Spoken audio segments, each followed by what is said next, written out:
රාත්‍රියේ නිදා ගන්නකොට මගේ අතින් අද පන්සිල් ටික කැඩිලාද? සිල්පද ජීවිතේ පුරුදු වෙලා නැහැ මිනිස්සු. අද දවසේ ඇතුළත මට තුනුරුවන්ට මගෙන් නරක වචනයක් කියුණාද? නොකල යුතු ක්‍රියාවක් සිද්ධ වුණාද? හැමදාම තිසරණේ සීකර කර ඉන්න. ඒතර මුළු දවසේම සිල්පද පහ කැඩිලා නැත්තම්, තුනුරුවන්ට අගෞරවයක් වෙලා නැත්තම්, රෑ නිදාගන්නේ තෙරුවන් සරණයි සීලයයි තියෙන කෙනෙක් විදිහට නින්දෙම මැරිලා ගියක් කමක් නැහැ. නින්දෙම මැරිලා ගියක් කමක් නැහැ.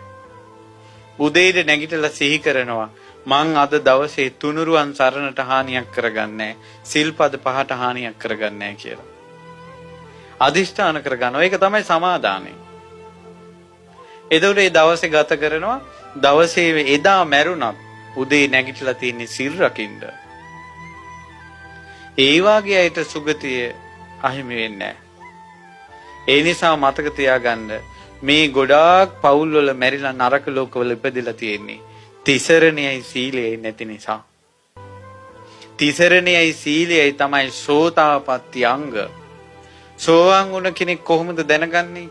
සෝවාන් වෙච්ච කෙනෙක් වුණත් දැනගන්නේ එයාගේ හදවතේ කිසි කෙනෙකුට වෙනස් කරන්න බැරි විදියට බුදුරජාණන් වහන්සේ ගැන පැහැදීම තියෙනවා. කිසිම කෙනෙකුට වෙනස් කරන්න බැරි විදියට ධර්මයේ ගැන පැහැදීම තියෙනවා. කිසිම කෙනෙකුට වෙනස් කරන්න බැරි විදියට සංඝයා ගැන පැහැදීම තියෙනවා. සෝවාන් වුණොත් කෙනෙක්, සෝවාන් වෙච්ච කෙනා මැරුවත් සතෙක් නෑ මරන්නේ. සෝවාන් වෙච්ච කෙනා මැරුවත් එයාගේ අතින් නම් හොරකමක් කරවන්න බෑ. සෝවාන් වෙච්ච කෙනා මැරුවත් එයාගේ අතින් නම් වැරදි කාම සේවනයක් කරන්න බෑ. සෝවාන් වෙච්ච කෙනා මැරුවත් එයාගේ කටින් නම් බොරුවක් ගන්න නම් බෑ. සෝවාන් වෙච්ච කෙනා මැරුවත් එයාට නම් සුරාවක් දෙන්න බෑ. සෝවාන් වෙච්ච කෙනා තුලත් පිහිටන සෝතාපට්ටි අංග 4 තිසරණයයි සීලයයි.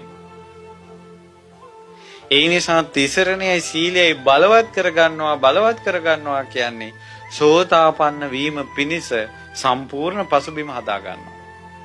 ඔහු නැවත ධර්මයේ අහනකොට ඔහුට තේරුනොත් එහෙම මේ ගත කරන ජීවිතය අනිත්‍ය එකක්, වෙනස් වෙන දෙයක්, මම මගේ ආත්මය කියලා ගන්න දෙයක් නැහැ කියලා. අනිත්‍යයි, දුකයි, අනාත්මයි කියලා. අනිත්‍යයි කියලා කියන්නේ වෙනස් වෙනවා, ස්ථිර නැහැ. වෙනස් වෙන ස්වභාවයකටපත් වෙනවා. ඊළඟට නිට්ටය නැහැ කියන අදහස. දුකයි කියන්නේ වෙනස් වෙන නිසා මේක දුක් සහිතයි. යද නිච්ඡන් තන් දුක්ඛං, යමක් අනිත්‍ය නම් ඒක දුකයි. යමක් අනිත්‍ය නම් දුක නම් වෙනස් වෙනවා නම් ඒක මම මගේ ආත්මය කියලා ගන්න බෑ. ඒක තමයි අනාත්මයි කියන්නේ. අන්න ඕක හොඳට ප්‍රකට වෙන්න ගන්නවා. හැබැයි පරිසරයේ තියෙන්න ඕන, තිසරණේ තියෙන්න ඕන, සීලේ තියෙන්න ඕන. ආන්න යන්නේ තිසරණේ ඒ ත්‍රිලක්ෂණේ හිතේ වැටෙනකොට ජීවිතයේ සත්‍ය ස්වභාවය තේරෙනකොට තමයි කෙනෙක් මාර්ගඵල ලබන්නේ. හැබැයි එතෙන්ට යන්න මුල උතන. දුස්සීල වෙලා ඉඳලා ගෙවල් වල මිනිහලා මරා ගන්න හදාගෙන ඉඳලා දෙමව්පියන්ගේ මූණේ දැලි ගාගෙන පව් කන්දරාවත් කරගෙන නම් නිවන් දකින්න හදන්නේ. එහෙනම් මැරිච්ච දහමක් වෙන්න ඕන. මේ දහම මැරිලා නැහැ. බුදුරජාණන් වහන්සේගේ ධර්මයේ ජීවමානයි. ඒක තමයි අද බණට ඉගෙන ගත්තේ. ඒ නිසා හොඳට හොඳ විපාකත්, නරකට නරක විපාකත් තියෙනවා. වරදින් නැගී හිටින්න පුළුවන්, කුසල් වඩන්න පුළුවන්. ඒ තමයි ජීවමාන ධර්මය.